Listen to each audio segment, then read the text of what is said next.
All right. Steven Swentek, Mega Man Maker, Steven's World. 1-1. So right away you'll see that as you drop in, your character takes no damage. That is intentional. Hopefully players will pick up on that.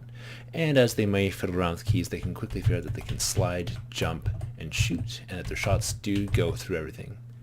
If none of that's learned, immediately they'll hopefully pick up that they have to go left or right, and that jumping is necessary.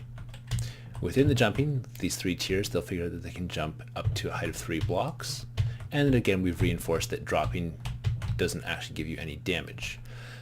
If they learn the slide mechanic early on, they'll get a reward of nothing other than learning the mechanic, which will come in handy later. Otherwise, moving forward, they'll see these spikes, which have a large hitbox, and if you hit them, you instantly die. That instant death is a good thing to keep in mind and remember, as it's generally a trait that you want to inform or enforce early on, so that if players make mistakes, they can not feel defeated so much as quickly working past them. Now here is a challenging jump, but if players have learned the slide mechanic early, they can just bypass it, or they can work on their jump skills.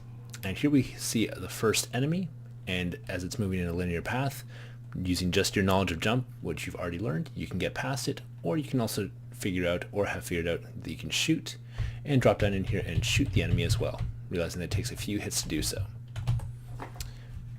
So we fall down, standing still first as you aren't sure how to get past this wall. You'll figure out that you can shoot and destroy the blocks. Again, you can destroy all 4 and get past, or if you know the slide mechanic, you can bypass quickly.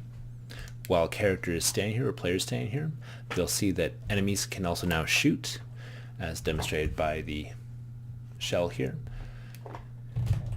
And as they move past and come back around, if they stay in the right spot, they can actually watch as it shoots at them but won't hit them, and then realize that their weapon itself will not actually damage the creature unless they hit at the right time. So learning that there's timing to each of these monsters and that they each have a set shooting pattern. Now when you first pick up this weapon,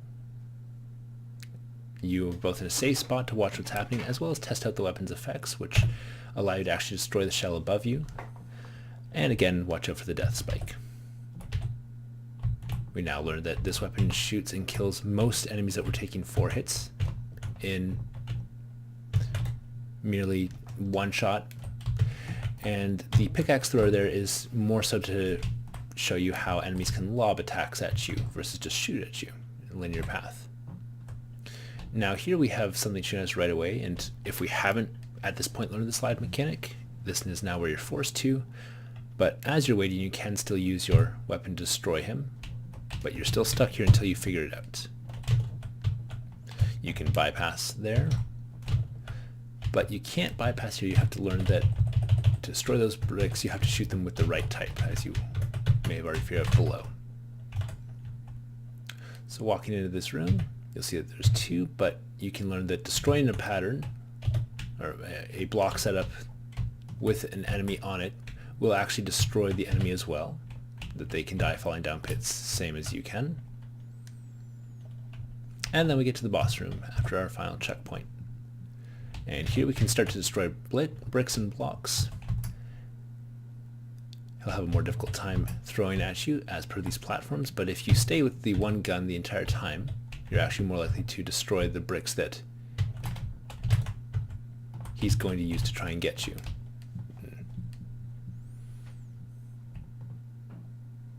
And as you reload in this level, if you need more ammo, it's back this way, but you have to risk taking the hits to go get it. As you enter the boss room, you'll see there's 2 points of health and 1 death spike to kind of help to tailor you where to go.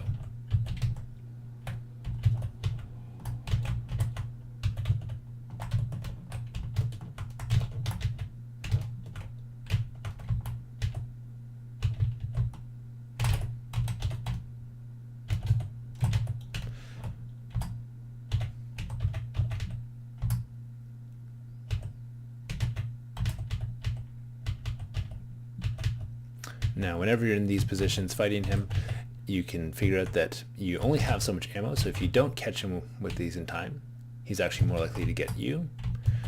And while this is the safest spot, if he traps you down here, it's actually the most dangerous, so there's a bit of risk and reward to it for new players.